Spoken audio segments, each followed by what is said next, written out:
চাকরি করার জন্য গেলে রাজপথে গড়াগড়ি খেতে হয়। বারবার কথা দিচ্ছে শান্তিপূর্ণ আন্দোলন করবে, কিন্তু তারা শান্তিপূর্ণ থাকতেছে না। আমরা আজকে 11 দিন ধরে মাঠের মধ্যে আমাদের লাশ হবে এখানে, আমরা সব দিকে হেনস্থার শিকার হচ্ছি।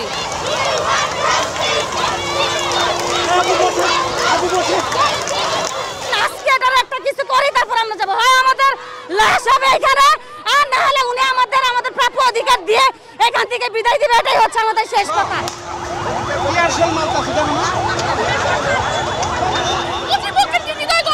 আমাদের সাথে এরকম কেন করলো?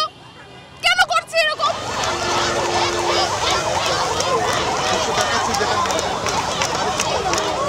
কেন আমাদের আজকে 11 দিন ধরে আজকে আমরা রাস্তায় বসা, তারপর আমাদের পানি দিয়ে ভিজাই দিতেছে, আমাদের ছেলেদেরকে মারতেছে।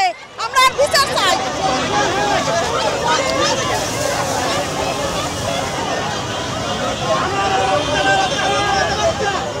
আমাদের পরবর্তী প্রজন্ম আমাদের কাছ থেকে কি শিখবে? তারা এটাই শিখবে যে শিক্ষিত হয়ে চাকরি করার জন্য গেলে রাজপথে গড়াগড়ি খেতে হয়। তাহলে তারা বলবে যে পড়াশোনারও দরকার নাই, শিক্ষিত হওয়ারও দরকার নাই, নিজের পায়ে নিজে দাঁড়ানোরও দরকার নাই। এতে তো আমরা পরবর্তী প্রজন্ম একটা অন্ধকার প্রজন্ম পাবো। এই ভাই মোবাইল সরেন না, এই ভাই সরেন, আপনি মোবাইল নিন। কত প্রতিবন্ধকতা পার করে সে অনার্স মাস্টার্স কমপ্লিট করে চাকরির জন্য পড়াশোনা করে চাকরি দেয়। এখন চাকরি পাইছি সবাই জেনে গেছে, মিষ্টি পর্যন্ত খাওয়াই ফেলছে।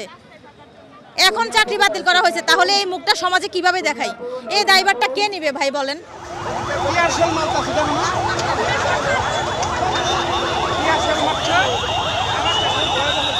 এই সরকার আমাদেরকে সুপারিশপ্রাপ্ত করছে, আর ওনারাই আমাদেরকে বঞ্চিত করতেছে। আমরা কি সামাজিকভাবে হেনস্থার শিকার হচ্ছি না?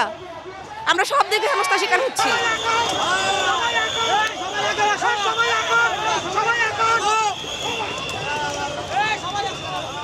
আমাদেরকে কেন সুপারিশপ্রাপ্ত করলো, আর সুপারিশপ্রাপ্ত করে আমাদেরকে কেন আবার নিয়োগ বাতিল করলো? এটার জন্য আমরা সামাজিকভাবে অর্থনৈতিকভাবে মানুষের কাছে মানে লাঞ্ছিত হচ্ছি। বারবার কথা দিচ্ছে শান্তিপূর্ণ আন্দোলন করবে, কিন্তু তারা শান্তিপূর্ণ থাকতেছে না, একেবারে অশান্তিপূর্ণ। আজকে সচিবালয়ে যেতে যাচ্ছিল, আপনারা দেখছেন, আমরা কিন্তু ওখানে ব্যারিকেড দিয়ে আটকায় রাখছি।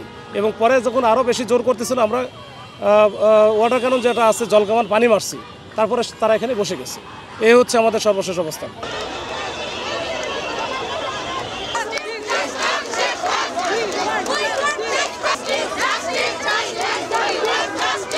যে পারে হাতে পাতা কানি